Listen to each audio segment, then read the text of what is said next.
Okay, so now we've got the ribbon all on. Now what we're going to do is we're going to do what I call finishing off the wreath.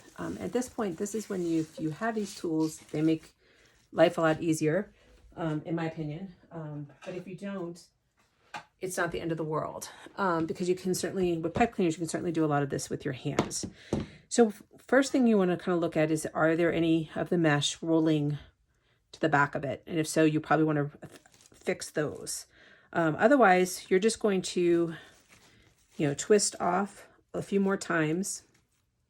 If you do not have pliers, you can just twist with your fingers and then just kind of roll the edges down. And what you're wanting to do is, pipe cleaners have that rough edge to them.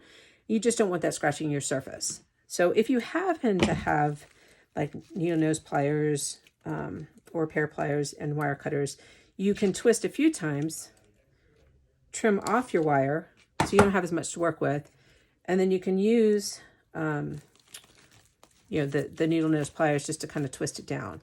You can also, if you are having trouble tightening, the pliers often make life a little bit easier.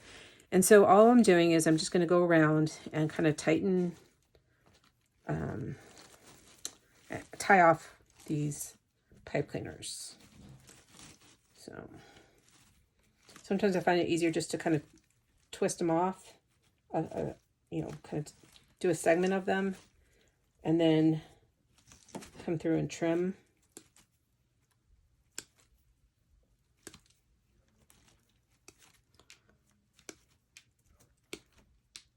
And then, coming back with your, just kind of alternating what you're doing.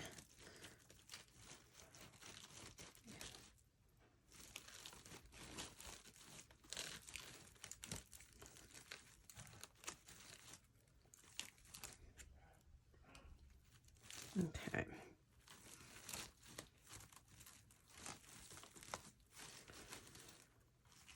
And this is the not so fun job, but I do feel it makes a difference, protecting your walls and doors.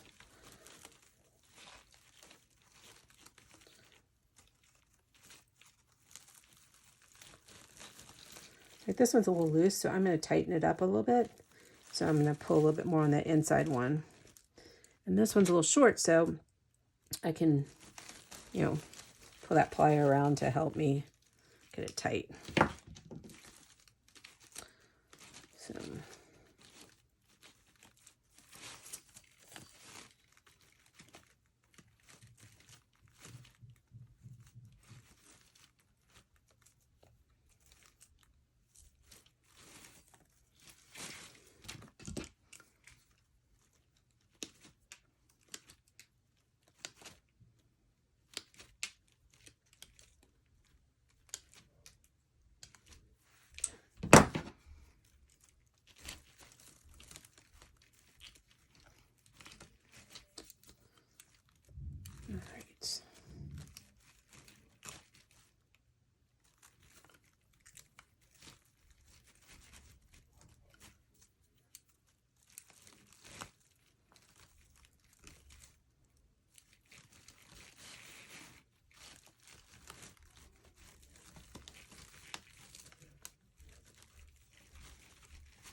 getting stuck on my pliers. All right, just a couple more to go. Then our next steps are we need to figure out where we want to put our sign. And then you kind of can finesse your wreath by kind of, positioning the ribbon the way you want. Although I feel that sometimes I'm always continuing to do that long after I've so-called finished my wreath. And the nice thing is when you store them, they can get squished and they'll bounce back and you can reposition the ribbon for the next year. So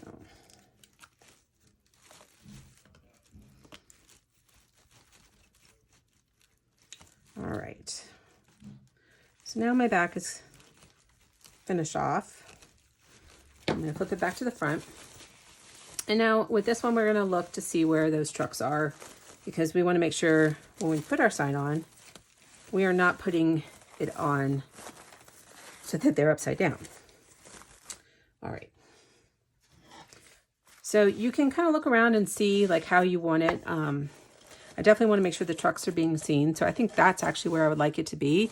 You know, with the truck up there, this one's just twisted. I can move that around. So you have fishing line. You have two on at the, well, you have one on each so-called corner. I generally start with one side. So I'm going to start with this side here. And one of the things you want to think about is how far down into the reef you would like the sign to sit. So if you do like to have it sit in, which is what I usually do, we want to make sure we're kind of pulling out anything that we want that's underneath that side. And the reason why is because you can always tuck stuff back under, but if you were to tighten it and then try and pull the stuff out, you'll have laxity in your sign, and then it was more likely to slip. So with this fishing line, I know it's hard to see on these videos, so I'm just going to try and talk you through it. I'm going to kind of find a hole between the mesh to come down and go around one of those bars on the back side. It doesn't matter if it is, you know, one of the, what I call the inner or outer bars, or if it's one of the crossbars. At this point, it's just merely to anchor the sign down to something. I do like to feed the fishing line back up. And the reason why I do this is because it does tend to secure your sign a bit more from slipping. And I come back down through that drilled hole and take it back to the back side. Okay, so I went down, and all this is being done kind of in the exact same spot. I made a little opening in the mesh. Then I'm going to come to the top, and I'm going to do the same process. So I'm going to kind of find a little hole in the mesh. And this one actually is a little bit bigger, so you can kind of see these bars down here. So basically, I'm taking that fishing line, I'm tucking it down to the backside of the wreath, around one of those bars, and coming back up. Then I'm going to feed it back through my drilled hole and pull it to the backside. Okay. All right. So now I'm grabbing both of the tails of the fishing line from this side in my left hand, and I'm pulling them a little taut. And again, I'm checking to make sure like my ribbon that I do want to show is showing, and I kind of get an idea of the tension I want. So kind of, I think that's gonna be good. You notice how this side's sticking up, this side's a little bit more flush. I like that, so I'm gonna flip it over, and now I'm gonna work the back side and tie it off. So I do like to use these, what I call crossbars, when I'm using the fishing line to tie off. So I kind of just wrapped it around once around there.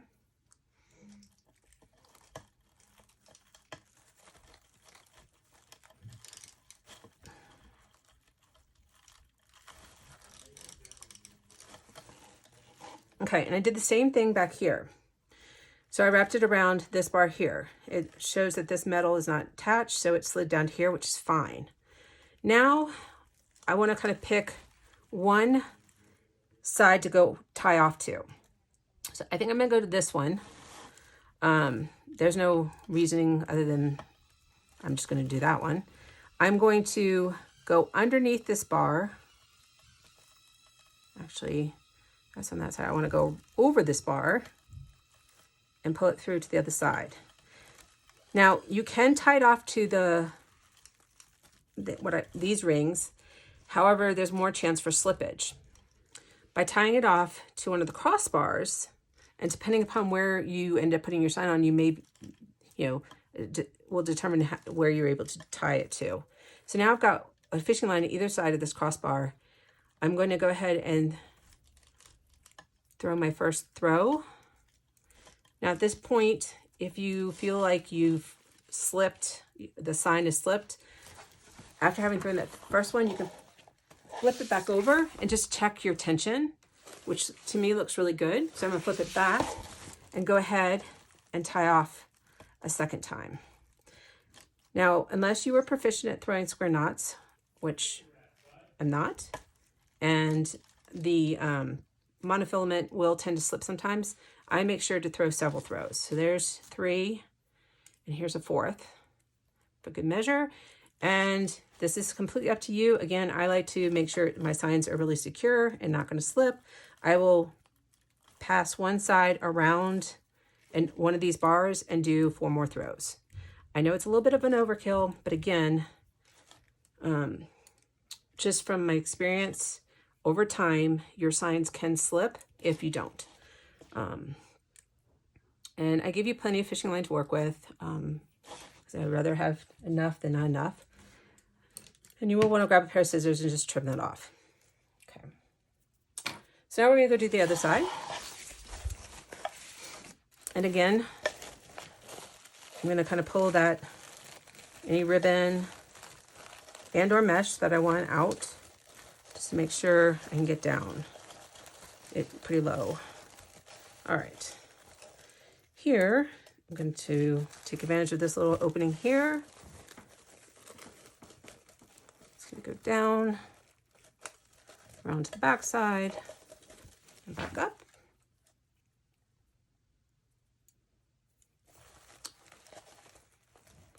Back through my drilled hole.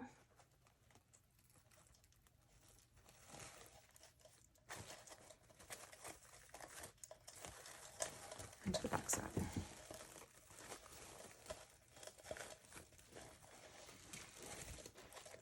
Okay.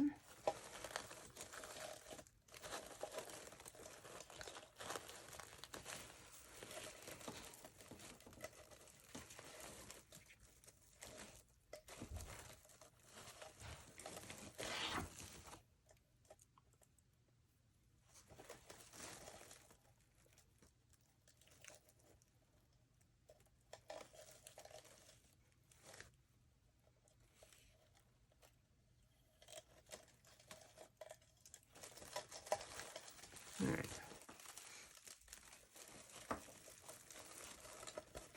So now I've got both those ends of the fishing line in my left hand. I notice I just kind of nudge that sign over a little bit just to get it a little bit more centered. All right, I kind of like them where it's sitting. So again, I'm going to flip it to the back side. Now in this case, it's kind of interesting. I have this crossbar here, so I'm just going to use it as to wrap both of them around. So I'm going to come around, and then I'm going to do the same thing with this one. Kind of come over,